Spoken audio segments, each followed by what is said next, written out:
Hey everybody, it's Karen Anderson here with Aortic for this week's Week in Review. But before we get started with that, as always, please click that like button.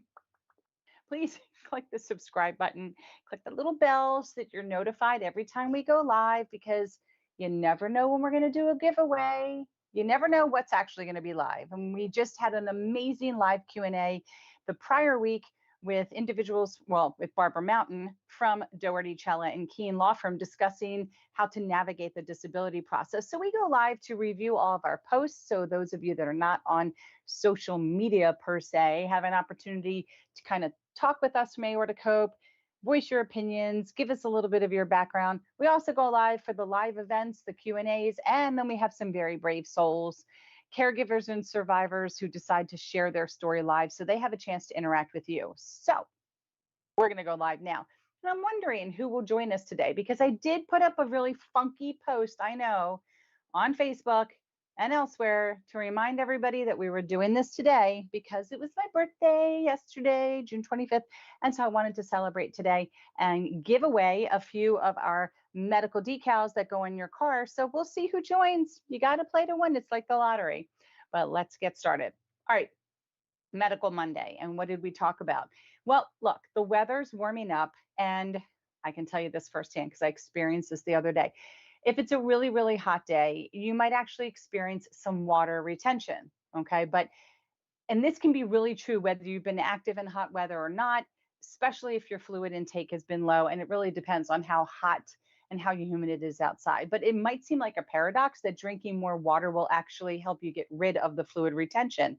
But fluid retention is often caused by an increase of blood pressure on the veins, which adds to the pressure on the capillaries. So there was an article, and it was called, I was in My Health in Alberta, came from Alberta, Canada. And they basically said that fluid overload means that your body has too much water.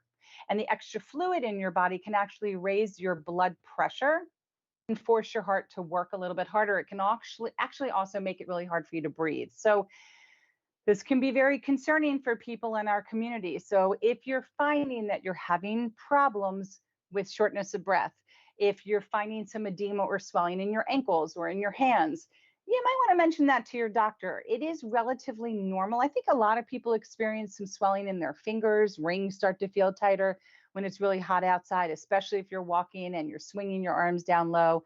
But we're not talking about some of the stuff that just seems to subside when you get into cooler temperatures. We're talking about the things that your body that might feel a little bit abnormal. When in doubt, talk to your doctor to have it checked out. But they go on to say that most of your body, as we know, is actually made up of water. And the body uses minerals like sodium and potassium to help your organs, like your heart, your kidneys, your liver. They actually help balance how much water your body needs. And for example, so the heart pumps blood to move around this water throughout your body. And the kidneys work to actually get rid of the water that the body doesn't need. So health conditions like kidney disease, heart failure, and cirrhosis can actually cause some overload. Other things that can cause extra fluid to build up can be IV fluids, some medications, too much salt or sodium from food, and there's certain medical treatments can actually sometimes cause an increase in fluid. But if you're concerned you're having fluid overload or you're having that edema or swelling, there's a lot that you can do about it. Number one, you can check out the article here, but two, most importantly, I am not a physician. People on Facebook are not physicians. Talk to your doctor. Take a picture of the swelling, send it to your doctor. That's what these portals are great for. Call your doctor, leave a message.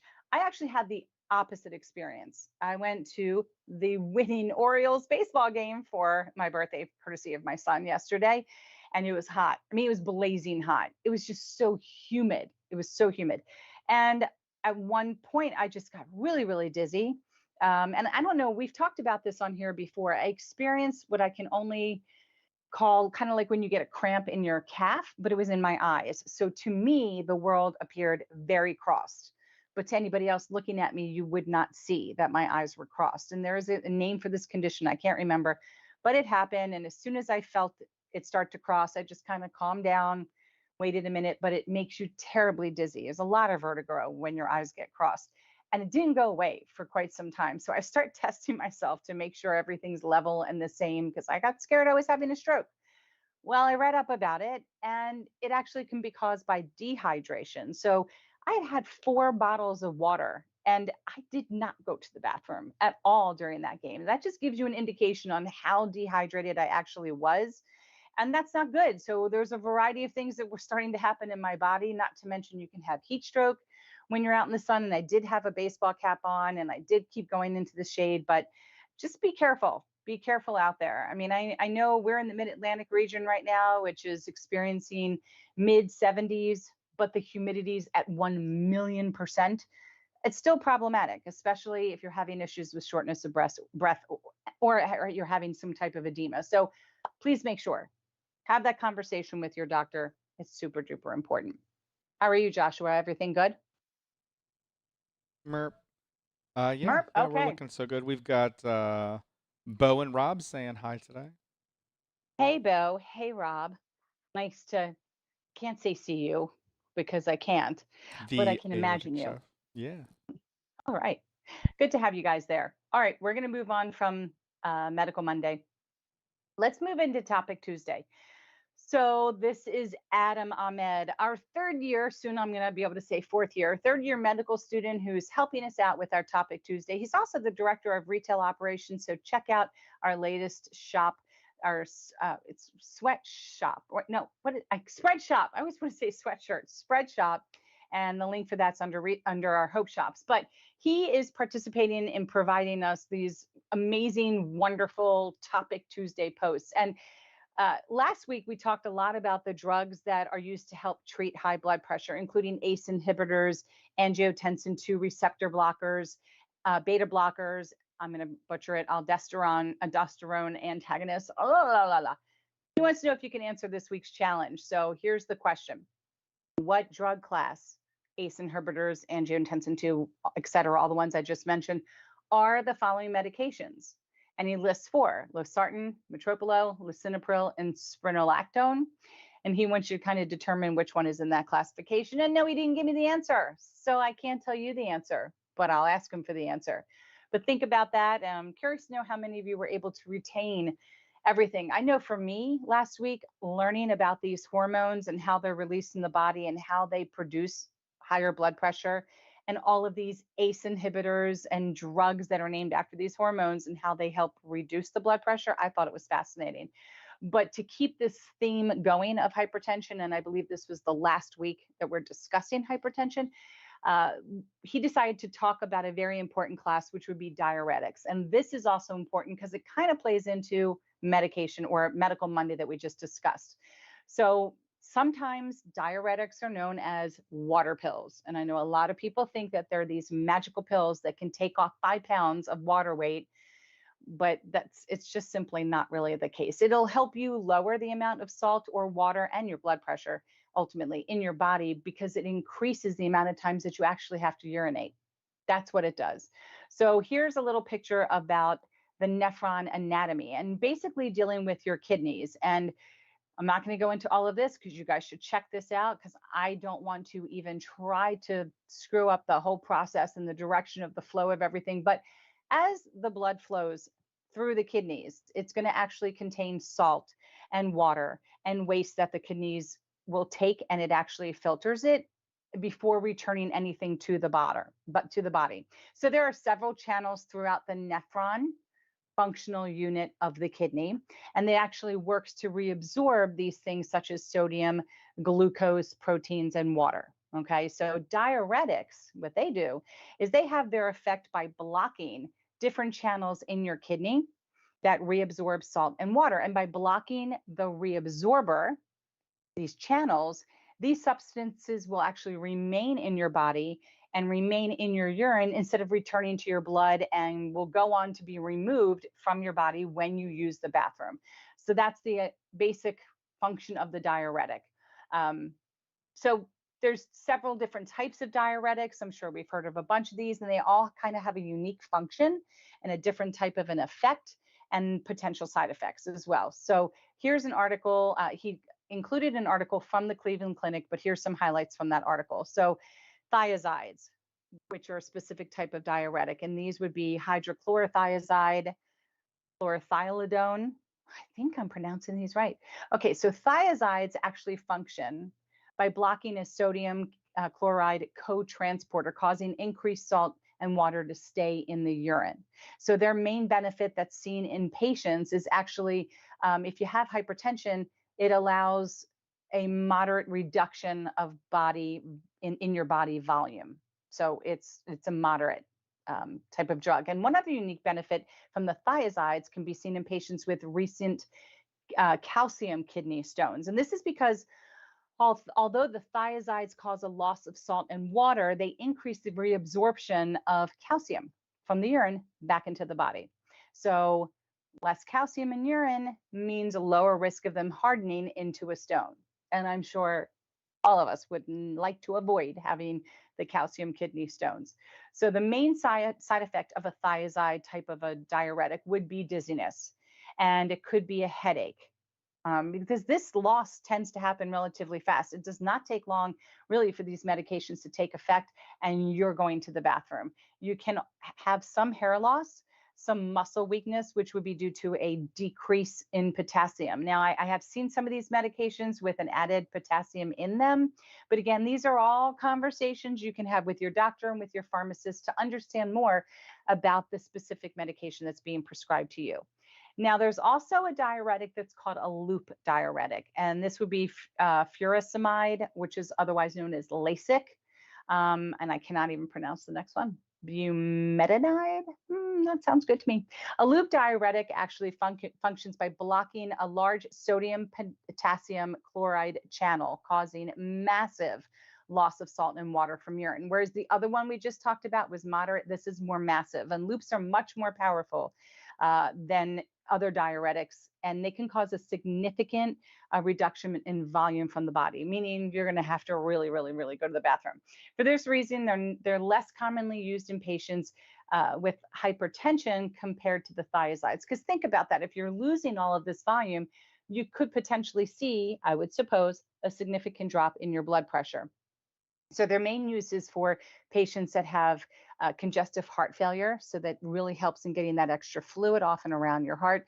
Main buildup use is for patients where the fluid can't be pumped by the heart, which causes many symptoms. Some of that would be difficulty in breathing because you can't get the fluid out of the lungs, swelling in feet, etc. Loop diuretics will actually help remove this fluid and really improve how they're feeling. And the main side effects of a loop diuretic is going to be dizziness again, headaches, potential for some hearing loss, for some muscle weakness again due to a decrease in potassium. So those are your loop diuretics.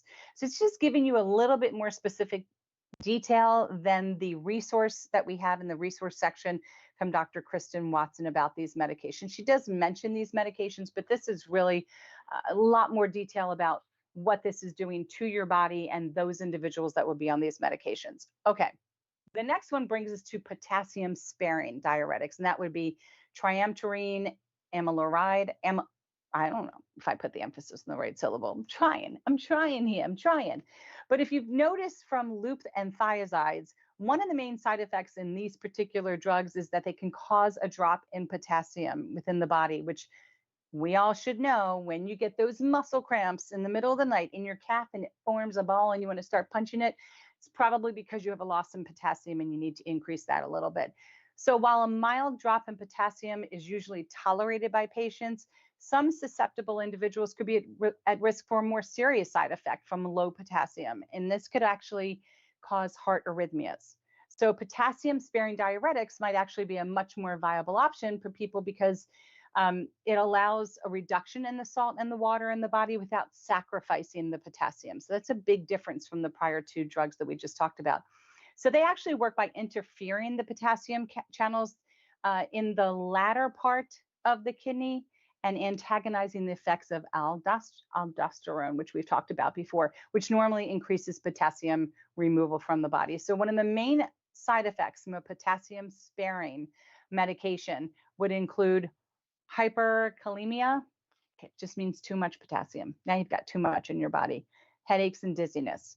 So again, this information is purely meant for you to think about it, marinate on it, take questions back to your doctors or your pharmacist, because if you're experiencing some of these side effects, as you can see, there's a few different types of diuretics that your doctor can prescribe for you. And so depending on your blood tests and levels and symptoms and how they're impacting your blood pressure, all of this information is given to you so that you don't ever just have to sit uncomfortable with a lower quality of life.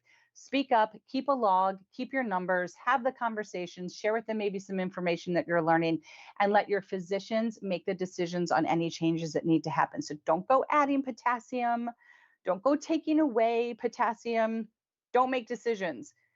Take the information in and make the phone call to the doctor. Okay, so that kind of wraps up this week's Topic Tuesday. And we're actually going to start talking about some of the drugs that's used for hypertension and more. Um, Actually, I think we're getting, no, this was the last installment for this and blood pressure. I think we're actually going to get into talking about some of the diagnostic testing and get into some really clear visuals of the differences, because we always talk about this test gave me this measurement, and then I had this test and it gave me that measurement. And what does the difference mean? Is one more accurate than the other? Many community members say, oh, you can only have a CTA to effectively determine the size of an aneurysm. That's not necessarily true. If that were true, what happens to the people that are highly, highly, highly allergic to the dye in a CTA? They're not getting accurate pictures, so it's not accurate. It might be preferred, but there are other accurate tests, and we want to kind of figure out why it's preferred. What does it look like? How are they performed? What are some of the standards you want to follow in having those tests? So that's coming up in future Topic Tuesdays. And again, if you have any questions, you can always reach out to us at info@aortichope.org. Topic Tuesday It's in a the good books. Topic Tuesday. Rob says, happy birthday. Thanks, Rob. Ryan has joined the chat, and Hey, so has Ryan. Alan Martins. Hey, Alan. I asked Nice to Ryan how have the new you. gig was going, and he said, testing my post 3-time heart surgery energy levels, winky face emoji. Ha, loving it. Yeah, the new gig's really good, really sweet. We're looking to make some big moves in the future, hopefully. What Ryan's got going on in Aortic Hope. We'll see. Fingers are crossed. Yay, Ryan. But congrats to Ryan, who just did his first 5K. Not looking at making us any speed demon times there, but you did it with your family. And I saw that post, and hats off to you on doing that. And we hope that Rob's feeling well, recovering from a little procedure. So our well wishes are to him as well. All right, we are moving on. Where are we? That's Therapeutic Thursday. Look at that. Therapeutic Thursday. All right. I know I'm really positive, but you know what? Having a chronic illness can take the wind out of your sails. And I know this too well because I not only had the aortic disease, but I had 20 plus years of Crohn's disease. And I thought that was debilitating. It just completely paled in comparison to my life now. I mean, when you have Crohn's, a lot of us, it's like it's so second nature. You don't really think about it. You just go to work. You pack a change of clothes. You search for bathrooms everywhere you are. I mean, it's such an impact on the quality of your life, but you just live your life. And then to have this hit me, whew, doozy. But doesn't knock the wind out of my sails every single day. It does some days and might for like an hour of the day. But needless to say, having a chronic illness has impacted many people in the community. And this can be whether you're the patient or you're the caregiver. And we definitely know this. So Biotin, yes, the people that make the saliva producing over the counter items that exist, they actually came up with this great article that I found that's called How to Stay Positive During Chronic Illness. And in this article, they actually are discussing with everybody how clinical psychologists Forrest Talley and Kevin Gilead, I hope I'm saying your names right, discuss their best tips for refocusing your mental and emotional energy so that you might not only feel better, but you can also live your life well. And so I wanted to go over just a few of those positive tips that they gave that you can implement while you have a chronic illness. Doesn't matter how many you have, but just while you have one or when your wind has been knocked out of your sails. So remind yourself that you're not alone. And trust me, it doesn't matter what you have. You're not alone. And it doesn't mean that you have to find somebody with the same chronic illness, because if you've ever heard the spoon theory, which we've talked about before, if you're a spoonie, you get this. Regardless what's going on in somebody's life, you only have so much spoons, so much you can give in a day. So that's a similarity right there. So just know that you're not alone, that there are other people that are going through something, and they're also having their energy levels depleted. And you need to, number two, get the support that you need. So it's your choice. You can find support with others that hopefully you can find people that have the same issues that you have. At least if you're in the aortic community, you have plenty of people here through aortic group, through our 2 different general support group meetings, plus our hangouts, plus our caregiver support group meetings, as well as our bereavement meetings. Or if you're not in the aortic community, I guarantee you can probably find some sort of support group meeting, even if it's just online on Facebook. Now, I know many people that create Facebook accounts just to participate in these types of groups. All right, 3, try to find a way to manage your symptoms. So you might not be able to impact the illness itself and getting to that core, but if you can manage your symptoms, it definitely makes your days easier to manage. And that might be creating a routine. For a lot of aortic disease patients, it's always making sure you have water. Sometimes people like to carry a blood pressure cuff with them. I always have one in my car. I just always do for those moments I might not feel well. Bringing your pill case, having the time that you need to take your pills on your watch or your phone to set you, to give you an alarm of sorts. So whatever it is, just kind of manage those symptoms and make little goals for yourself. Not massive goals. I mean, that's great. Don't make it too far off in the future, but make the goal of something that you can just do today. Little goals. Because if you can achieve something, you might get that wind back in your sail. See where I'm going with that? And focus on quality of life. So manage your physical activity, which is always important, your interpersonal relationships, and your nutrition. These are the things that you can actually control. These are the items that you can control. Jen Fernjack, somebody who we've had here on Aorta Cope, often talks about gratitude. And so having this attitude for gratitude, put that into words, put it into a journal, because if you're going to go back and read your journal, the last thing you need is to read negativity. And I know sometimes writing helps you just get it out. And once it's on paper, it's out and it's done. But it's so great to go back and read the positive, especially in those not so great moments. It might refuel you with some more positivity of things that you've experienced.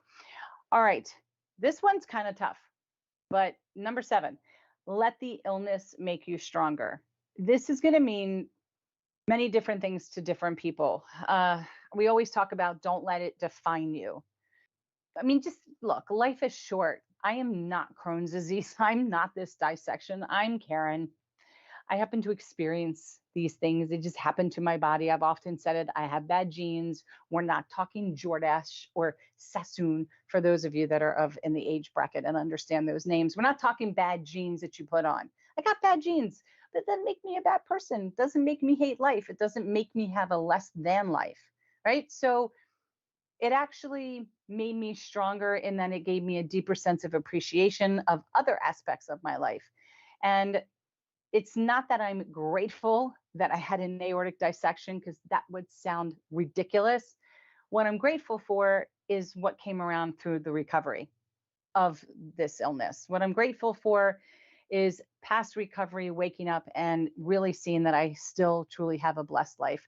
And when I feel that way, then I can give back to others, and then they help me. And it's just this wonderful community of give and take. And that really helps reinfuse the wind in my sails. And hopefully some of these ideas do the same for you, and you find yourself drifting around again. So hopefully this Therapeutic Thursday gave you a little something. That's Thursday. Therapeutic Thursday. Therapeutic Thursday on this warm summer day. All right. Alan jumped in the train and said, happy belated, happy birthday. One of these things you have to know is I love my birthday. Like, I truly love my birthday. I love celebrating other people's birthdays, but I do. I'm one of those people that just totally love my birthday. Thank you. Thank you so much. This just makes me smile. All right. And I love birthdays on Facebook. I may not know half the people that wish me a birthday, but I don't care. I love thanking every single person. I think it's so much fun. All right. So over the last year, we've been asking the community to contribute to our musings jar. We had this great visual. It was a jar. It said Aortic Hope on it. And so musings are just kind of thoughts, uh, usually inspirational. And while I can't ask people to send me little pieces of paper, I ask them to do it virtually, kind of contribute to the musings jar and write their own favorite personal inspirational thought, quote, piece of advice, whatever it might be, in hopes that this is eventually going to uplift other members of the community. So we put this link into our resources section. It's always going to be there for new people or for people that have been here for a while. We asked and you guys delivered in the community, and we will absolutely do it again and come up with volume 2 and volume 3. But if you click on the link, you're going to see a video. It's going to take you to YouTube that has community members' thoughts typed out. It's all right there for you to read, set to some lovely music. And it's really our first collection of these musings written by the community, meant for the community. And download a copy, send it to anybody, share it on your page, like and share it, because you don't need aortic disease to get something out of these musings. You really don't. So, to anybody that's still watching, Rob, Bo, Ryan, Alan, if I missed a name, I'm sorry. If you've got a bit of advice or something you want to share, I'd love to hear it. You can put it in the comment section. You can say it out loud, whatever you'd like. But they're really cute. So click on that link and check it out. And if you miss it through the weekly blog, just go to the resources section and you'll find it at the top. And that's our Feel Good Friday. That was that. Okay. Rolling, rolling, rolling. It was Hope Swag Sunday. And I'm so excited to announce this. So these are our seatbelt covers by Help Belts. These are fabulous. I can't say enough about them, honestly. We have this continued partnership with Help Belts. I actually was on the phone with the owner and the manufacturer the other day. We are very excited to announce that we have added vascular Ehlers-Danlos syndrome to our list of belts that you, or the sayings for the belts that you can choose from. So if you're domestic here in the US, it's only $15. If you are international, it's $20 donation to grab one of these belts. So they come, as you can see here, in black, red, and yellow. So pick whatever you think matches your car or your interior, whatever your preference is.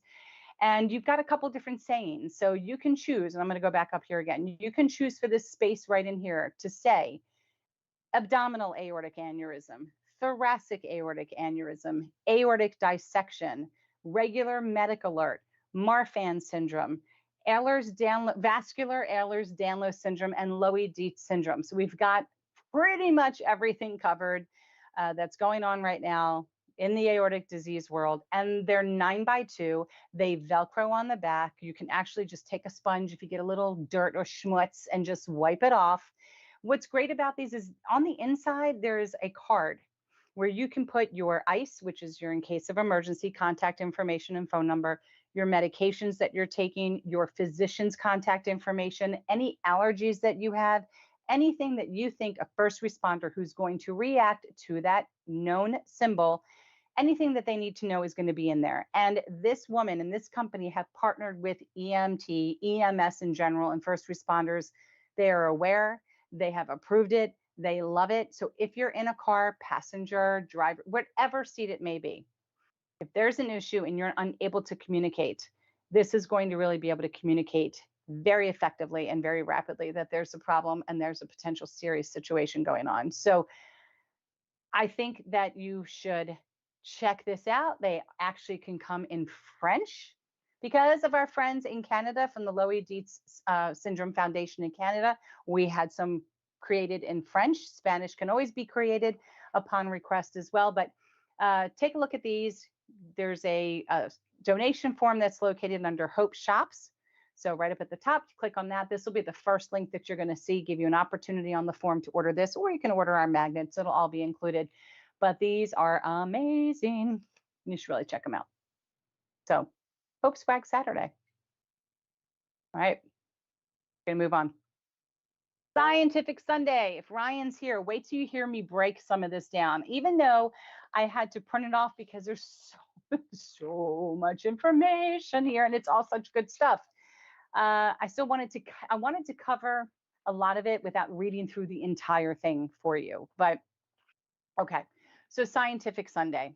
Ryan Rodimer, he is the director of our genetic education here. Wonderful, wonderful, so knowledgeable. He breaks down his blogs for us every other week.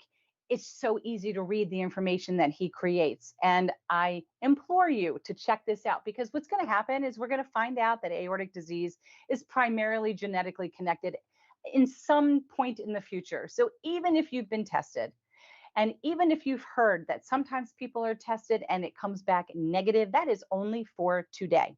That does not mean that it's going to stay negative in another 6, 7, 8 years because the amount of genes and mutations that have been discovered just in the last 8 years have gone up.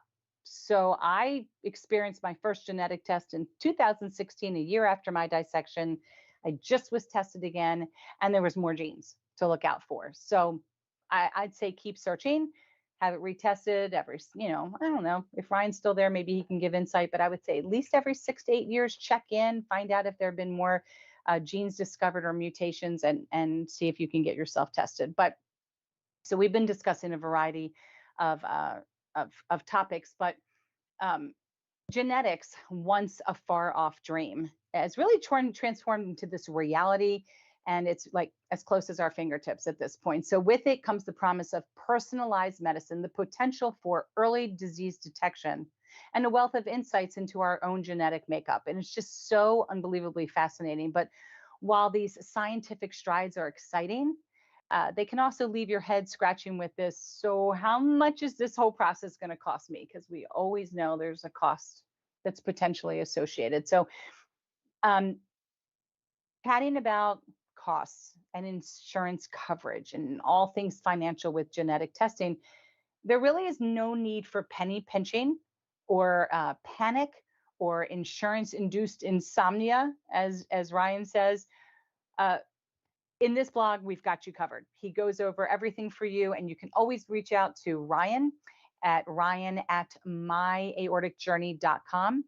And as he mentions, please, this all ties into our Think Aorta, Think Family concept that we support for the folks over at Think Aorta US. So let's talk about this. Let's get into the nitty gritty. Okay. Insurance coverage and genetic testing doesn't need to be this big web that you need to untangle. Okay.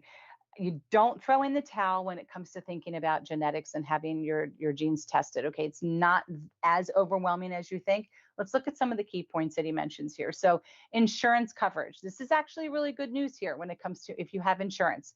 Many insurers are now actually stepping up to the plate when it comes to genetic testing. But like as any good relationship, Ryan says, it's all about communication. So before you jump in to having your genes tested, you might want to talk to your insurance carrier and provider and find out the coverage and what might be covered and what isn't, because it's going to be different for different carriers. There's a little bit of legwork up front, but if your own cardiology department doesn't handle that for you for some reason, you should make those calls for yourself. My personal experience for me, just for me, was I didn't have to do a thing. I was told we should have your genes tested. Somebody will be in touch. They got in touch with me. I did what I needed to do as far as paperwork and submitting a sample, and that was it. That's all I had to do. Not everyone's going to have it that easy. So genetic counselors are extremely helpful in this area. Your cardiologist, if they're well-versed in knowledgeable, they're going to be extremely helpful in this area. Not so much your surgeon. Have I seen surgeons that are really involved in this? It's typically genetic counselors that your cardiologist refers you to, or your cardiologist in themselves. The lab billing staff can also take on a lot of this legwork for you as well. So let's talk about rates. Well, I don't have specific costs, but let's talk about them.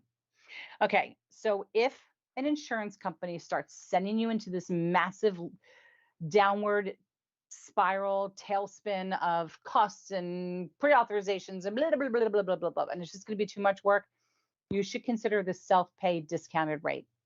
So a lot of these genetic testing companies will offer a discount if you're going to pay out of your own pocket yourself. So a lot of these labs offer this, and this has really become a game changer when it comes to having your genes tested, particularly if your personalized cost estimate with insurance exceeds the self-pay price. So once you've gone down the insurance route and a claim has been submitted, you may be locked in and no longer able for the self-pay option. So it makes sense to choose that option from the start. It might really make sense to just do that. And there's a handful of labs that actually cap the cost for someone to do self-pay, and they cap it at $250 or less. And I can tell you that I can remember 8 years ago, it was more money. So these costs have significantly come down as technology has gone up, as knowledge has grown, and as more people are participating. And I'm not talking about 23andMe. We're talking about some other organizations, some other labs that we're going to talk about in a minute.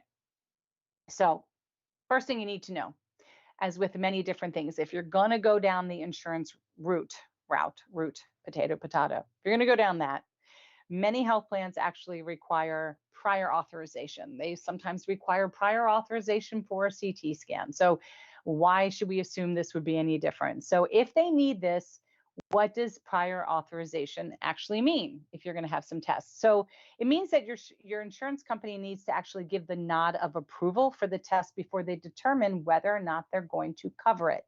So, if you want to go down the path of hoping that your insurance company will cover it, you might need to have prior authorization. So if your prior authorization from insurance is actually denied, then you probably would be offered that self-pay price, which we just talked about, typically caps at 250 and it's under.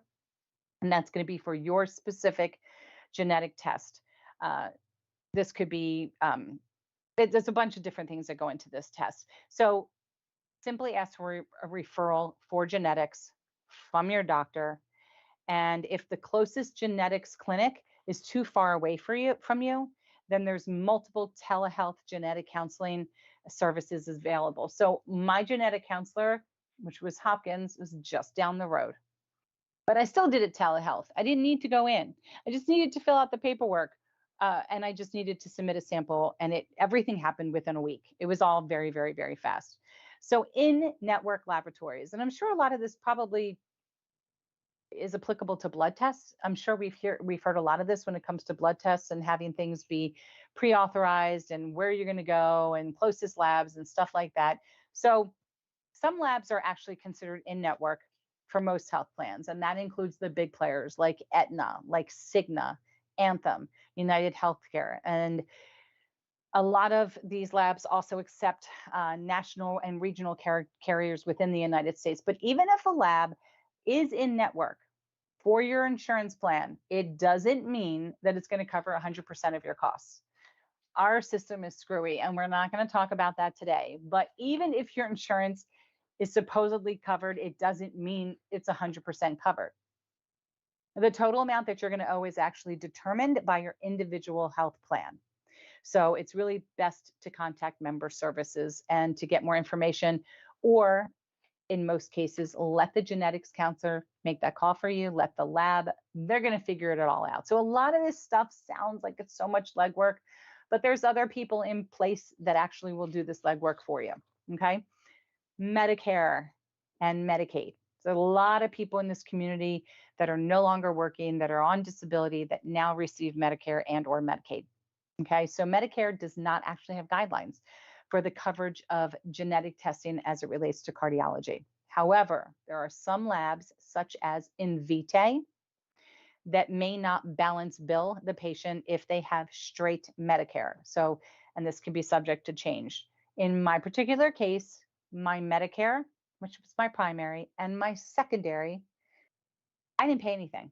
I paid zero out-of-pocket costs, and I used Invitae. So I paid nothing.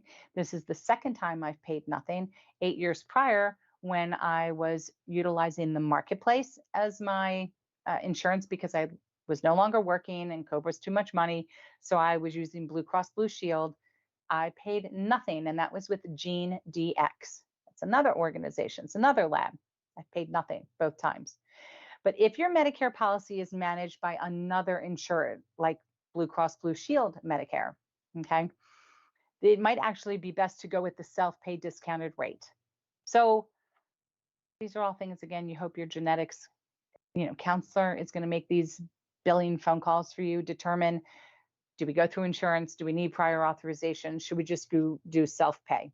And they're going to figure this all out, and they're going to talk to you about this. So that's the theme of all of this. Let your genetics counselor and their department make these calls for you. This is just to educate you and give you an idea of the bright red tape that goes on in the world of getting your genetic test to arrive at your home. We haven't even gotten it to get to your house yet, right? This is just the preliminary discussions. It's a lot of red tape. Let somebody else do it for you. And genetic counselors are really, at the end of the day, the superhero of this entire blog that Ryan presented. So that it means he's a superhero too. Yes, he is. Let's just say it. All right.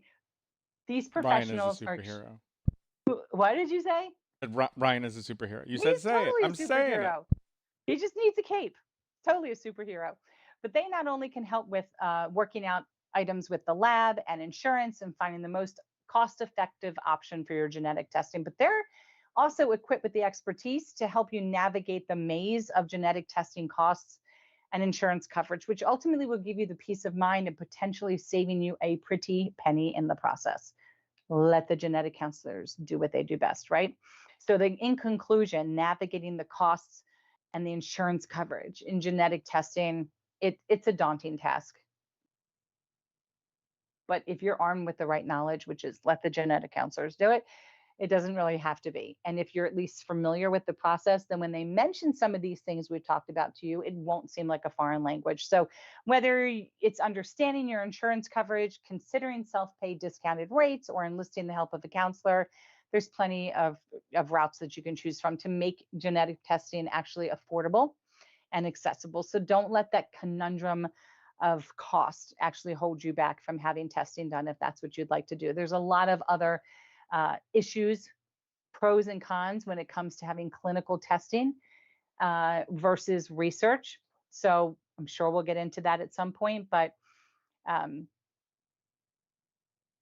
but when it comes to this, having it done in a clinical setting, if it's becoming way too overwhelming, just let the genetic counselors do it.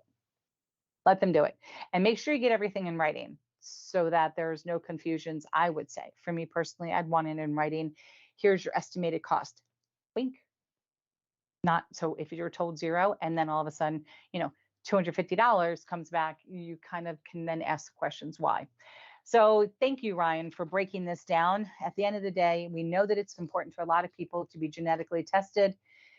And so this is just part of the process. It's part of the headache, the noise, the background noise, but it doesn't have to be so daunting. And that's the key here. Let the superheroes take over. And that was our Sunday. That was our Sunday series. That's a good Sunday. Ryan chimes in to say, I'd ask a provider every 2 to 3 years about updates to genetic testing, especially with aortic disease where updates are coming somewhat frequently. Okay, so I didn't even know that. So that's Mhm. new information for me, and I love learning and I love having updates. So, yeah. So as Ryan's saying, don't wait 6 to 8 like I did, because now they're happening more rapidly. If you're going to have genetic testing and then something's coming back unknown, a variant of unknown, what is VUS? He's going to tell me in a minute. I can't remember what the S stands for. I always forget. Chime in and tell me what that S stands for. Unknown significance. Variant of Bam. unknown significance. Boom. Which Right means on. there's something, right? But not a lot of people have it. So it's really not very significant at this particular moment in time, but maybe it might be in the future. But it's definitely not the major issue that's causing you problems. I think that's it in a nutshell. Or it may come back that there's, in so many words, something there, but we don't have a gene or a mutation. We haven't found the little boo-boo on your DNA yet to call it this or that. What that kind of tells me is what they do know is what it isn't. We definitely know it's not one of the typical aortopathies. Hey, Ryan, I used that big word that usually lead to aortic disease issues. So that's good for me in my book to know that I don't have one of those. But it doesn't mean I'm out of the woods for the rest of my life. That's all that it kind of means to Okay. me. So 2 to 3 years, go get tested again. Okay. Also, Yeah. Velda dropped in to say hi. Hi, Velda. I'm swallowing. Hi, Velda. Oh, okay. Sorry. And Rob wanted to chime in just to say Tuesday was the last kitchen until the fall. He wants to let the audience know that it'll be back, and also he's going to be posting on the Aortic Hope blog soon. He did mention that he's going to be putting the recipes for the things that he has prepared and made up there on That's that blog. awesome. So be ready to go back there and check that stuff out. Yeah, And that's great. Ryan says he just heard the superhero comment, "My aorta is my kryptonite," Well, yeah, or the it source is. of his superpowers. We don't know yet. We don't know. Yeah, flip that script. You never know. It kind of became the source of my, it's both. My aorta is the source of my superpowers, but it's kind of my kryptonite. Depends on the day. Depends on the day. That is for sure. All right. Lots of events. Lots of events. Sorry for those of you that receive updates every time I update this webpage because you got them until 3 a.m. Eastern on the other night because I was posting like a crazy person. We have a lot of things. Look, we got a lot of things still just happening in June. We have our virtual support group meeting on the last Wednesday of the month, which in June is the 28th. It happens twice a month. We're going to talk about that in a minute. That is at 7 p.m. Eastern. That's open for everybody. Anybody can come to the support group meeting. I'm hoping to have a guest speaker in the month of July and the month of August. We'll keep you posted on that. But typically, it is moderated by other survivors like you. And that's what kind of sets us apart and makes things different for us here at Aortic Hope. And then on the 29th, we have our Aorta Hang Out with Rob and Mindy Seltzer. If you're thinking this is going to be like a support group meeting, you are thinking wrong. This is a party, virtual party. That is what it is. So I'm just going to leave it at that. If you're ever looking to kind of virtually connect with other people in the community, and you're thinking that maybe a support group might be too heavy for you right now, but you just want to hang out, join the Hangout. You do so by doing the exact same link to the support group meeting because you're then going to be receiving emails every time we have support group meetings and Hangouts. So you can choose which one you want to join, which one you want to jump into. All right, first Saturday of the month of July, we have our caregivers only support group meeting. So you must be a caregiver in order to join that. Again, same thing, different link.